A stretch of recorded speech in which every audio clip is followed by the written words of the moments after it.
Une initiative de plus pour renforcer la sécurité du territoire malien. Le pays se dotera prochainement d'un nouveau camp militaire situé dans la région de Nioro. Pour lancer les travaux de construction, le ministre de la Défense a posé la première pierre ce 29 mai. Un chantier de 12 mois pour bâtir une infrastructure d'une superficie de 500 hectares.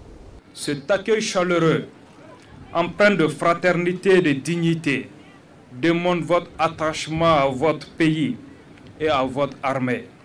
Il sera à environ 5 km de l'aéroport et 875 mètres de la route nationale 3.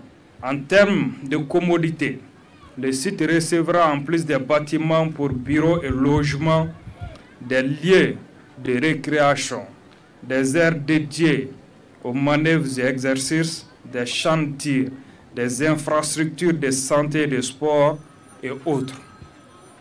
Il sera doté également d'une autonomie en énergie et en eau.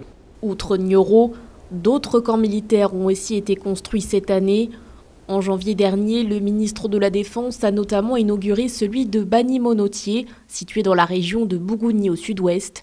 Autant de projets qui reflètent l'engagement des autorités de transition à renforcer la lutte antiterroriste, le Mali faisant partie de la zone des 3 frontières. Le pays est régulièrement secoué par des attaques de l'EIJS, l'État islamique dans le Grand Sahara, le groupe terroriste qui avait lancé en 2022 une vaste offensive dans les régions de Ménaka et Gao. Ce projet permettra d'améliorer les conditions de travail de nos braves FAMA dans la région de Nioro afin de relever les défis actuels auxquels notre pays tout entier fait face.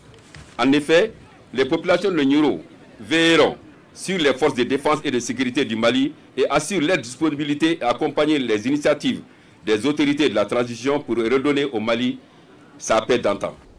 La construction du camp militaire de Nioro s'inscrit dans le cadre du programme d'action du gouvernement 2025-2026, un plan récemment adopté par le CNT pour créer des dispositions politiques et sécuritaires avant de mener le pays sur la voie des élections.